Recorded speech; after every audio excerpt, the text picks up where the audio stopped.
Hello বন্ধুরা, Mala's gardening হ্যাভেনে আপনাদের সকলকে অনেক অনেক স্বাগত। আশা করি আপনারা সবাই অনেক ভালো আছেন। আমিও অনেক ভালো আছি, সাথে বাগানের নিত্য কাজে ব্যস্ত আছি।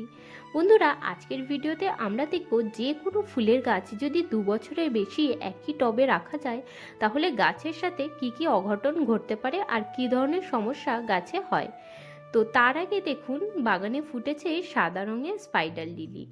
আর একসাথে যেহেতু অনেকগুলো ফুল ফুটেছে, সেহেতু পুরো ছাদ বাগানে একটা সুন্দর গন্ধে ভরে রয়েছে। আর এই দেখুন, এই যে গাছটা, এটা হচ্ছে মধুকামিনী বা কামিনী ফুলের গাছ।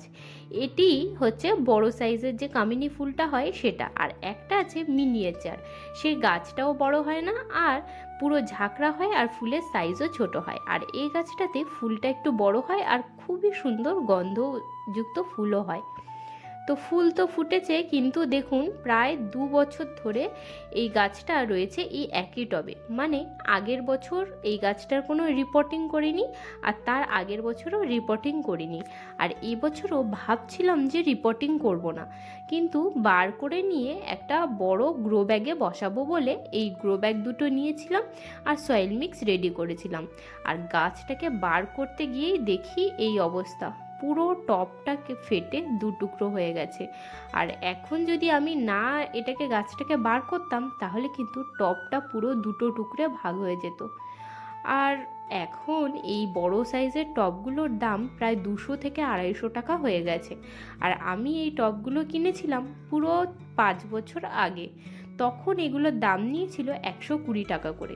তবে মানে কেনবার পরে থেকে এখনও পর্যন্ত প্রায় 3-4টে টব এইভাবেই গাছ রিপোর্টিং না করবার কারণে ফেটে গেছে। আর এটাও ফেটে গেছে কিন্তু পুরোপুরি ভাঙেনি। ওই টবটাকে একটু সিমেন্ট গোলা জল দিয়ে দেব ওই ভাঙা জায়গাতে, তাহলে টবটা পুরো জুড়ে যাবে। তো গাছটির আজকে রিপোর্টিং করলাম, গাছটাকে বার করলাম, বার করে বেশ খানিকটা শিকড় কেটে ছোট করে দিয়েছি। উপর থেকে আর ডালপালা কাটলাম না, তার কারণ হচ্ছে এখন তো কামিনী ফুল গাছের সিজন চলে এসেছে। এখন যদি ডালপালা কাটি তাহলে কিন্তু ফুল পেতে সমস্যা হবে, তাই কিছুটা পরিমাণে শিকড় কেটে আবার ওই একই একটা গ্রো ব্যাগ নিয়ে নিয়েছি। গ্রো ব্যাগের মধ্যেই গাছটিকে বসিয়ে সয়েল মিক্স দিয়ে চাপা দিয়ে দিলাম। আর সয়েল মিক্স হিসেবে আমি এখানে ব্যবহার করেছি মাটি, খড়, গোবর সার আর কম্পোস্ট সার, যে সবজির খোসা দিয়ে কম্পোস্ট সার আমি তৈরি করি সেটাই ব্যবহার করে সয়েল মিক্স তৈরি করেছি। আর তা দিয়ে এই গাছটাকে আবার বসিয়ে দিলাম। এবার একই ভয় আমার হচ্ছে এই গাছটাকে নিয়েও। এই গাছটাকে বাংলায় কি বলে সেটা আমি জানি না, তবে ইংলিশে একে বাটারকাপ বলা হয়। আর পুরো গাছে সাদা রঙের ফুল ফোটে আর একদমই ফুলে ভরে সাদা হয়ে থাকে। এই গাছটারও একই ব্যাপার, একই সঙ্গে এই গাছটা আর ওই কামিনী ফুলের গাছটাকে নিয়ে এসেছিলাম। আর দুটোকেই এই যে টবের মধ্যে বসিয়েছি তারপর থেকে আর বার করা হয়নি। গাছগুলোতে গ্রোথের কোনো অভাবও ছিল না, ওই কারণেই আগের বছর একেবারে এই গাছগুলোকে আমি রিপোর্টিং করিনি। আর এবছর তো কামিনী ফুল গাছের টবটা দেখলাম পুরোই ফেটে গেছে। এবার যাই হোক আর তাই হোক, এই গাছটাকেও আমাকে টব থেকে বার করে নিয়ে রিপোর্টিং করে নিতে হবে। এই সেম গাছেরই অন্যান্য কালারও হয়, একটা দেখেছি একটু গোলাপি রঙের আর একটা হচ্ছে হালকা হলুদ রঙের হয়। আমার খুব ইচ্ছা আছে যে একটা হলুদ রঙের আর একটা গোলাপি রঙের গাছও এই ফুল গাছের আমি কিনে নিয়ে চলে আসব। বাটারকাপের ফুলগুলো দেখতে কিন্তু ভারী সুন্দর হয়, আর গাছটা একটা লতানো গাছ। এবার লতানো গাছ হলেও এই গাছের সাপোর্টের প্রয়োজন পড়ে। আর ফুল থেকে এত সুন্দর একটা গন্ধ আসে যে সন্ধ্যার পরে আসলে ছাদ কিন্তু সম্পূর্ণ মম করে। আর ছাদ বাগানে কিছু সুগন্ধিযুক্ত ফুল না থাকলেই নয়। আপনারাও চাইলে কিন্তু এই গাছটা ছাদ বাগানে করতে পারেন।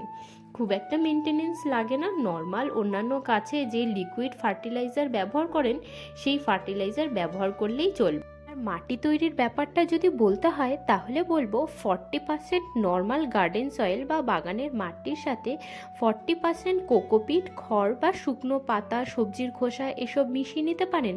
আর তার সাথে 20% যে কোনো প্রকারের সার, মানে গোবর সার, কম্পোস্ট, ভার্মি কম্পোস্ট যা আপনার কাছে অ্যাভেলেবেল হবে সেইগুলো মিশিয়ে নিয়ে একটা সয়েল মিক্স তৈরি করে গাছটিকে বসিয়ে দেবেন। আর গাছটিকে বসাবার পরে অবশ্যই একটা ডালপালা দিয়ে গাছটিকে সাপোর্ট দিয়ে দেবেন। তারপরে দেখবেন গাছ খুব সুন্দর গ্রোথ করবে আর ফুলও কিছুদিন পর পর হতে যাবে। আর কিছুদিন আগে লক্ষ্য করলাম এই গাছে কিন্তু ফলও হয়, আর ফল থেকে ছোট ছোট চারা তৈরি হয়। আমি দেখলাম আমার এই টবটার মধ্যেও কিছু ছোট ছোট চারা হয়ে গেছে। তো দেখুন গাছটিকে টব থেকে বার করতে কিন্তু ভালোই বেগ পেতে হচ্ছে। আসলে দুদিন আগেই গাছটাতে জল দিয়ে দিয়েছিলাম, যেহেতু মাটিটা পুরোই ভিজে সেহেতু গাছটিকে কিন্তু সহজে বার করতে পারছি না। মাটিটা যদি একদম একটু শুকনো হয়ে যেত তাহলে এইভাবে হালকা হালকা করে ঠুপকেই যে কোনো টব থেকে খুব সহজে গাছ বার করে নেওয়া যায়। আর এই গাছটা সম্পূর্ণ রুট বাউন্ড হয়ে গেছে, আরও সহজে বেরিয়ে যেত, কিন্তু যেহেতু মাটিটা ভিজে সেহেতু কিছুতেই গাছটিকে আর বার করে উঠতে পারছি না। একবার মনে হচ্ছে যে এইভাবে কেটেই মাটি থেকে শিকড় শুদ্ধ গাছটিকে কিছুটা পরিমাণে বার করে নিই, কিন্তু তবুও গাছটিকে এইভাবে যদি আমি বার করি শিকড় বেশ খানিকটা ছিঁড়ে লতানো গাছ যেহেতু গাছটি মারাও যেতে পারে। তো দেখুন অনেক টানা হেঁচড়া করবার পরে গাছটিকে আমি টব থেকে বার করেছি। তো দেখুন এই গাছটাও কিন্তু সম্পূর্ণ রুট বাউন্ড হয়ে গেছে। আর আমি তো আপনাদেরকে বলি গাছের যদি শিকড়ের গ্রোথ খুবই ভালো হয় তবেই কিন্তু উপরে গাছ দেখতে সুন্দর হয়, গ্রোথ করে। তো দেখুন গাছটা কিন্তু খুব সুন্দর গ্রোথ এই কারণেই হয়েছে কারণ এর শিকড়টা খুব ভালো গ্রোথ করেছে। তো সয়েল মিক্সের কথা তো আমি আপনাদেরকে বলেই দিলাম, আপনারা এই ধরনের সয়েল মিক্সই যে কোনো ফুল গাছের জন্য ব্যবহার করতে পারেন, এতে কিন্তু গাছ খুবই ভালো হয়। তো এখন এই গাছটা এখন তো যেহেতু মার্চ মাস পড়ে গেছে আর প্রচণ্ড গরম, তো এই গাছের রিপোর্টিংটা যে করব সেটা কিন্তু খুব একটা বেশি শিকড় কাটবো না। এর আগে আমি আপনাদেরকে গাছের রিপোর্টিং দেখিয়েছি জবা ফুলের গাছ, টগর ফুলের গাছ, সেখানে যে হারে আমি শিকড় কেটে ফেলি মানে প্রায় 80 থেকে 85% শিকড় আমি কেটে ফেলি আর মাত্র 15-20% মাটি মানে শিকড় রাখি, এইভাবেই আমি রিপোর্টিং করি। কিন্তু এখন যেহেতু প্রচণ্ড গরম আর এই সকল ফুল গাছের এখন ফুল ফোটার সিজন, সুতরাং যদি আমি এখন অত পরিমাণে শিকড় ছিঁড়ে ফেলি তাহলে কিন্তু গাছটা একটু স্ট্রেসে চলে আসবে, একটু ডাইব্যাক হতে পারে, মানে ডালপালা একটু শুকিয়ে যেতে পারে বা পাতা শুকিয়ে ঝরে যেতে পারে। তো সুতরাং অতিরিক্ত পরিমাণে শিকড় মানে কাটাই ছাঁটাই করব না, যতখানি মানে কম কাটাই ছাঁটাই করে পারা যায় ততখানি করব যাতে গাছটা খুব বেশি স্ট্রেসে না চলে আসে। তো দেখুন শিকড় আমি আস্তে আস্তে কাটারি দিয়ে কাটা শুরু করে দিয়েছি। আর এই সময় রিপোর্টিংয়ে আপনারা একটুখানি হলুদ গুঁড়ো বা ফাঙ্গিসাইড পাউডারও ব্যবহার করতে পারেন। সাফ ফাঙ্গিসাইড পাউডারটা খুবই ভালো, অনেকেই ব্যবহার করেন, কিন্তু আমি তো ছাদ বাগানে কোনো প্রকারের কেমিক্যাল কিছুই ব্যবহার করি না, তো আমি এখানে হলুদের গুঁড়ো মাঝে মধ্যে ব্যবহার করি। তো আজকে আর ব্যবহার করলাম না, আপনারা চাইলে ব্যবহার করতে পারেন। একটুখানি হলুদের গুঁড়ো জলের মধ্যে গুলে নিয়ে গাছের গোড়ায় দিয়ে দিলে তাহলে কি হয়, যে সমস্ত জায়গাতে আমরা কাটাই ছাঁটাই করলাম সেই জায়গা থেকে গাছের কোনো বেশি মানে কোনো আক্রমণ বা কোনো স্ট্রেস বা ইনফেকশন হওয়ার চান্স কমে যায়। তো দেখুন আমি খুব বেশি শিকড় ছিললাম না, বেশ অনেকখানি শিকড়ই এখনও রয়ে গেছে। তো এই শিকড়টাকেই আমি বসিয়ে দেব।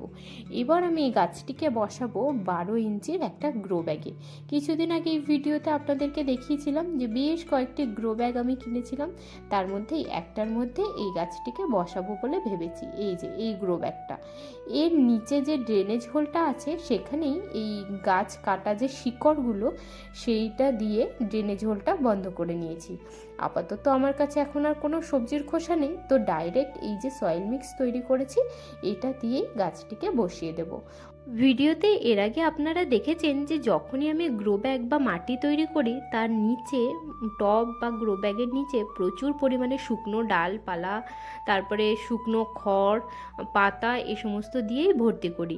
কিন্তু আজকে যেহেতু নেই, কারণ কিছুদিন আগেই আপনাদেরকে দেখালাম যে পাতা পচা সার তৈরি করবার জন্য সমস্ত শুকনো পাতা বস্তার মধ্যে ভরে রেডি করে রেখে দিয়েছি, আর কিছুদিনের মধ্যেই সেই পাতা পচা সারগুলো তৈরি হয়ে যাবে। তো এখন তো আর ওই কারণেই এই গাছগুলোর গোড়াতে নিচের দিকে এই সমস্ত ড্রাই এলিমেন্টগুলো ব্যবহার করতে পারলাম না। তবুও কিন্তু অসুবিধা নেই, কারণ এই যে মাটিটা আমরা ব্যবহার করেছি এর মধ্যে তো আমরা প্রচুর পরিমাণে সবজির খোসা ব্যবহার করিনি। সবজির খোসা যখন আমরা ব্যবহার করি গাছের গোড়ায়, তখন কিন্তু প্রচুর পরিমাণে শুকনো পাতা বা খবরের কাগজ এই সমস্তের প্রয়োজন পড়ে। আর যদি এইভাবে সয়েল মিক্স তৈরি করে গাছ বসাই তাহলে কিন্তু না দিলেও ওগুলো চলে।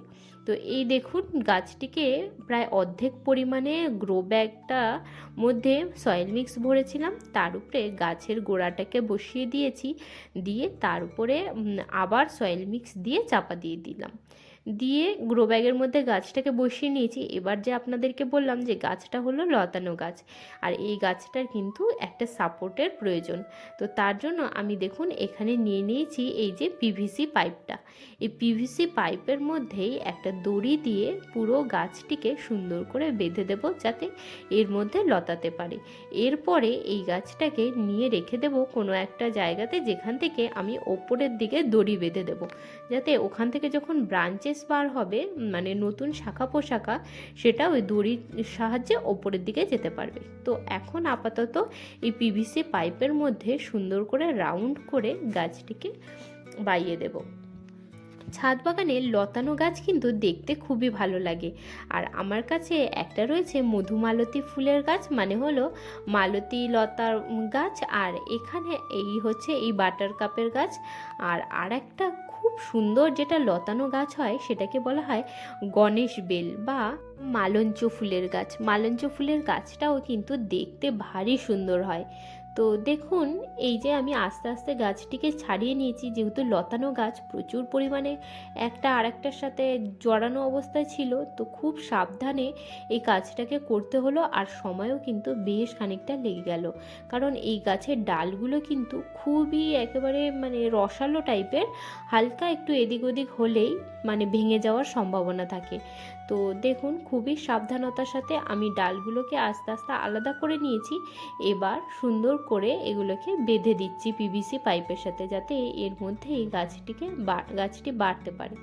তো আর এখন আর এই গাছে বিশেষ কিছু খাবার দেব না। ঠিক 2 মাস পরে আবার সরিষার খোল পচা জল, সবজির খোসা পচা জল, আর ভাতের চাল ডাল ধোয়া জল বা ভাতের মাড়, এই খাবারগুলো 2 মাস পর থেকে দেয়া চালু করব। তাহলেই ব্যাস এই গাছটা খুব সুন্দর গ্রো করবে। তো দেখুন আপনাদেরকে ফাইনাল লুকটা একবার দেখিয়ে দিচ্ছি। তো বন্ধুরা, আপনারাও কিন্তু খুব সহজে পিভিসি পাইপ দিয়ে এইভাবে যে কোনো লতানো গাছ বাইবার জন্য এরকম সিস্টেম তৈরি করে দিতে পারেন।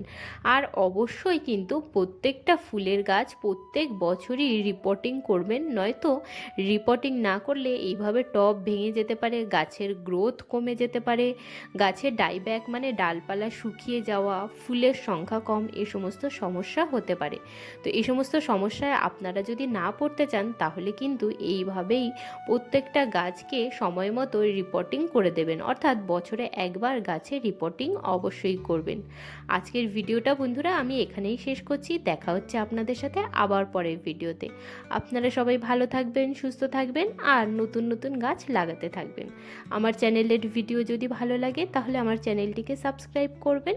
আর আপনাদের বন্ধুবান্ধব কেউ যদি গাছপালা পছন্দ করে তাদের কাছে আমার চ্যানেলটা অবশ্যই শেয়ার করে দেবেন।